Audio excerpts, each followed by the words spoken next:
Hi friends, అందరికీ నమస్కారం. Welcome to my channel. Friends, ఇప్పుడే అందిన వార్త కేటీఆర్కు తీవ్ర అస్వస్థత, పరిస్థితి విషమం. దీనికి సంబంధించిన కంప్లీట్ డీటెయిల్స్ అయితే వీడియోలో చెప్పడం జరిగింది. ఫ్రెండ్స్, వీడియోను పూర్తిగా చూడండి. అలాగే ఇప్పటి వరకు మన ఛానల్ ఎవరైతే సబ్స్క్రైబ్ చేసుకోలేదో దయచేసి సబ్స్క్రైబ్ చేసుకోండి. అదేవిధంగా లైక్ చేయడం మాత్రం మర్చిపోకండి. లైక్ చేయడం వల్ల ఇలాంటి ఇంపార్టెంట్ ఇన్ఫర్మేషన్ చాలా మందికి రీచ్ చేసిన వాళ్ళం అవుతాం. ఇంక లేట్ చేయకుండా వివరాల్లోకి వెళ్ళిపోదాం. తాను గత 36 గంటలుగా తీవ్రమైన జ్వరంతో బాధపడుతున్నట్లు తెలిపారు బీఆర్ఎస్ వర్కింగ్ ప్రెసిడెంట్ కేటీఆర్.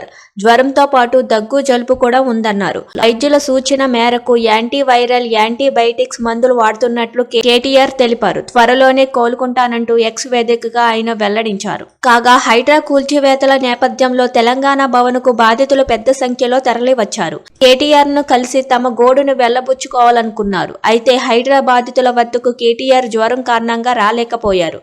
ఈ క్రమంలోనే తాను 36 గంటలు తీవ్రమైన జ్వరంతో బాధపడుతున్నట్లు తెలియజేశారు. తెలంగాణ భవన్ కు వస్తున్న బాధితులకు పార్టీ సీనియర్ నాయకులు, ఎమ్మెల్యేలు, పార్టీ న్యాయ విభాగం అండగా ఉంటుందని తెలిపారు. మరోవైపు గనుల శాఖలో జరిగిన అక్రమాలపై విచారణ జరిపించాలంటూ కేటీఆర్ సోషల్ మీడియా వేదికగా డిమాండ్ చేశారు.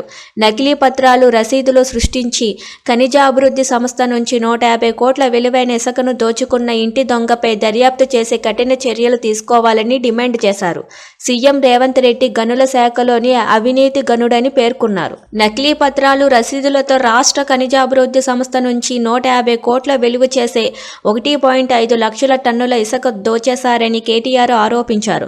హైదరాబాద్ మెట్రో వాటర్ వర్క్స్ అవసరాల కోసమంటూ తప్పుడు కాగితాలు సృష్టించి ఇసుకను దారి మళ్లించారన్నారు. సీఎం రేవంత్ రెడ్డి వద్ద ఉన్న శాఖలోనే జరిగిన ఈ స్కామ్ ప్రభుత్వ పెద్దలకు తెలియకుండా ఉండదన్నారు. వెంటనే దర్యాప్తు జరిపి ఇసుక దొంగలపై కఠిన చర్యలు తీసుకోవాలని కేటీఆర్ డిమాండ్ చేశారు.